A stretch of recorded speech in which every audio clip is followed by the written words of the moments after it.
This is a summary of Chapter 19, Breach of Contract and Remedies. So, when a contract is breached, the non-breaching party can choose one or more remedies.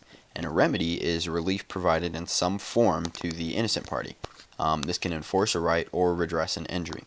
So, some of the most common remedies available are damages, rescission and restitution, specific performance, and reformation. So, we'll start with damages. And this is where, in a breach of contract situation, the non-breaching party can sue for damages. And in contract law, damages compensate for the loss of the bargain. So the types of damages include four broad categories, which are compensatory, and these cover direct losses and costs; consequential, which cover indirect and foreseeable losses; punitive, which punishes and deters wrongdoing; and nominal, which recognizes wrongdoing when no monetary loss is shown. So the chapter starts with compensatory damages, which compensate the innocent party for the loss of bargain, and these only compensate for what was done directly as a result of the breach of contract. And this type of relief replaces what was lost due to the wrongdoing. So there's a two-step process to determine whether a breach has created compensatory damages. So the first step is to prove that there was a contract between the parties and a breach of contract to begin with, right here. And the second step must prove that the breach caused damage. So there are a few instances given that relate to compensatory damages. One is the standard measure, which right here is the difference between the value of the breaching party's promised performance and the value of his or her actual performance, which is reduced by any loss that was avoided or mitigated by the innocent party.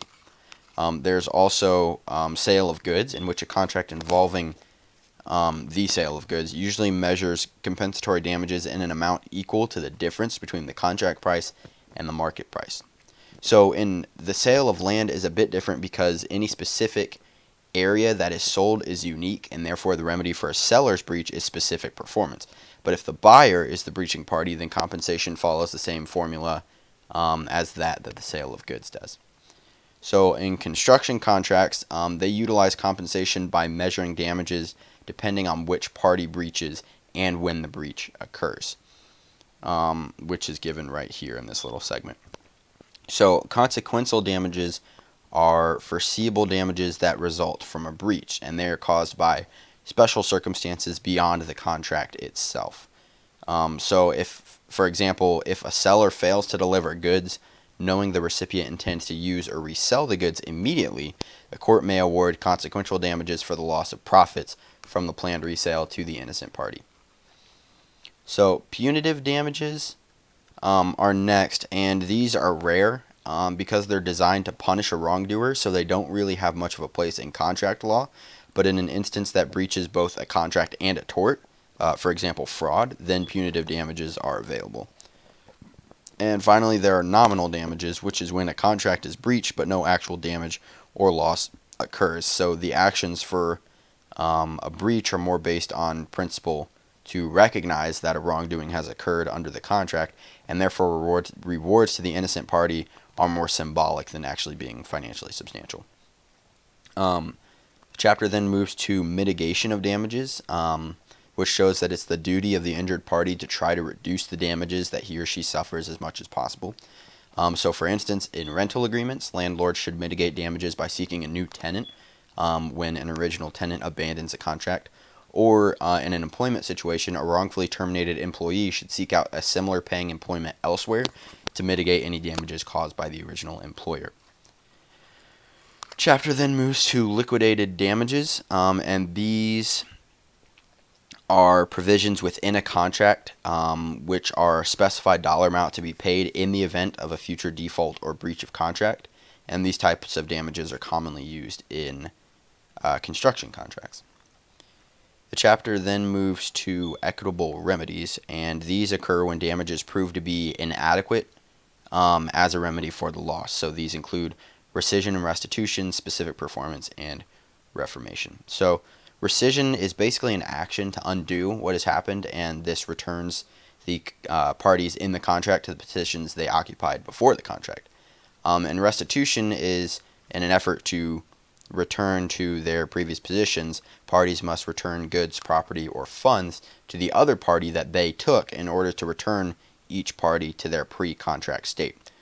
There's also a small section here explaining the restitution can occur in cases outside of rescission as well. So, remedy based on specific performance calls for the performance of the act promised by the contract. So, this normally only occurs if the breaching party's legal remedy was inadequate. A court may grant specific performance to a buyer in an action for a breach of contract involving the sale of land. So, in this situation, the legal remedy of monetary damages may not compensate the buyer adequately.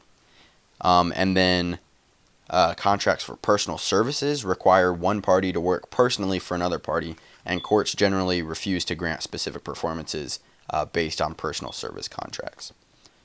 Then we arrive at reformation, which is an equitable remedy used when parties have imperfectly expressed their agreement in writing. So this often occurs when there's a clerical or writing error in the contract. Then the chapter moves to quasi-contracts, or recovery based on quasi-contracts. And this is a legal theory under which an obligation is imposed in the absence of a real agreement. So a court can act as if an agreement exists, even if there isn't one, in order to resolve a case. And the requirements of a quasi-contract are listed here, where the party has conferred a benefit on the other party. The party conferred the benefit with the reasonable expectation of being paid. The party did not act as a volunteer in conferring the benefit, and the party receiving the benefit would be unjustly enriched if allowed to retain the benefit without paying for it. So finally, the chapter comes to a waiver of breach, which simply means the innocent party is willing to accept a defective performance and gives up their legal right to pursue action for incomplete promises. And then contract provisions limiting remedies is just where a contract specifically states that no damages can be recovered for certain types of breaches, or in the least, damages will be limited to a maximum amount. Thank you.